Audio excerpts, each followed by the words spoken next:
Question this week is, what is the state of spirituality today?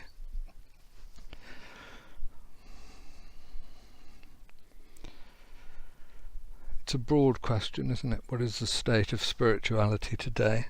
But in terms of what we can perhaps become aware of or see quite clearly in the Western world, or in Western culture at least, is that there is confusion between psychology and spirituality that is highly misleading, and worse, is liable to submerge spirituality in a mire of misrepresentation, should we say.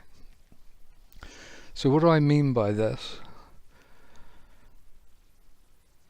People are flocking, it seems to me, to spiritual practices which have some kind of personal benefit of some sort, to feel better, to feel more relaxed, to improve their condition of happiness or their lot in the world in some kind of a way. There's usually a gift there somehow for the ego self. Now, before I become the object of much criticism, which I have been sometimes in this regard, I'm not against joy and pleasure and improving oneself in any way in which you can and you wish to. What does trouble me, however, is that it has absolutely nothing to do with spirituality, and that it's being presented as such. The spiritual ordeal, the spiritual challenge, the way of the soul when it becomes centrally involved with the spiritual path, is not concerned about any of these things. It isn't to say that spiritual people are deeply unhappy or compromised in terms of pleasure or different aspects of their life. That's not the point that I'm making, and that's not the truth. The truth is that those things are a byproduct of a central spiritual practice, and the spiritual practice itself, as has been remarked for many hundreds of years, is, since it's of no individual egoic benefit whatsoever, is not terribly interesting to individuals. People on the whole, I'm being assaulted by a dog here, come here, go.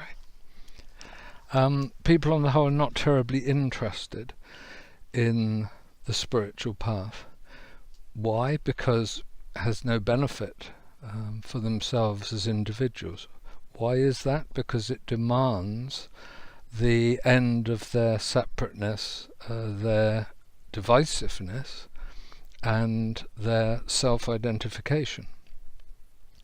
Now, if you are a witness to a deeper truth than this world of arising appearances, of temporary adaptive forms in space-time, if you can see something else, and if perhaps more than anything else you move into a period of your life where you experience some disillusionment, some deep disappointment with the conditions of the world, for you personally, and of course by association, as you see the collective or the events or the circumstances of world conditions, then you may well be driven to, through asking questions like, is there more, or is this it? Is this all there is? And all these kind of common philosophical questions, be led into an apprehension of the spiritual, which is authentic, which is real,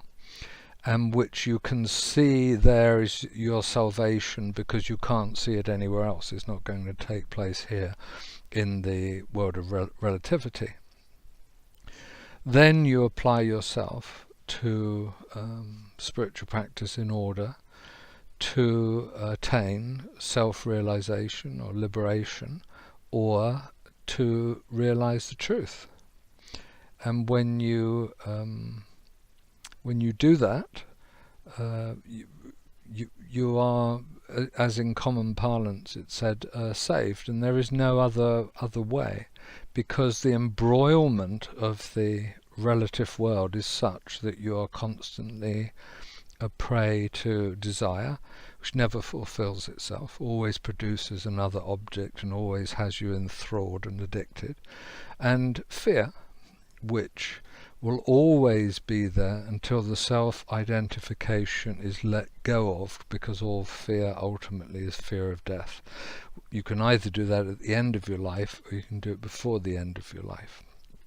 If you choose the latter, to do it before the end of your life, just in whatever form, you're on a spiritual path of some kind.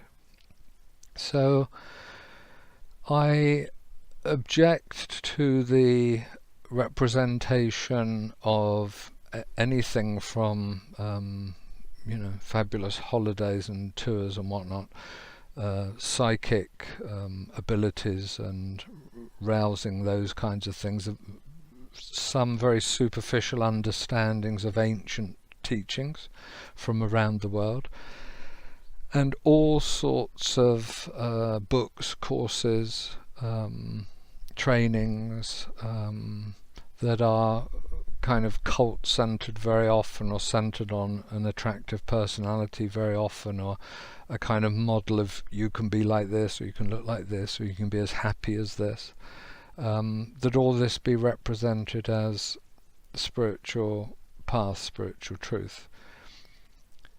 If we summarize that very briefly, happiness itself is not prohibited by spirituality. That's not the point I'm making. Happiness, however, is merely a byproduct of the spiritual path, and only, perhaps obviously enough, when it appears in that authentic way, rather than being grabbed at through the need to acquire some external object, or even an internal one that you take on, which is another kind of grabbing. When that happens, that happiness is of course changeable. It is prone to moving in waves through happiness, unhappiness, happiness, unhappiness, and so on. The happiness I'm talking about, which is a byproduct of the spiritual path, in contrast, is a constant atmosphere, and a sign that the true spiritual path is being followed.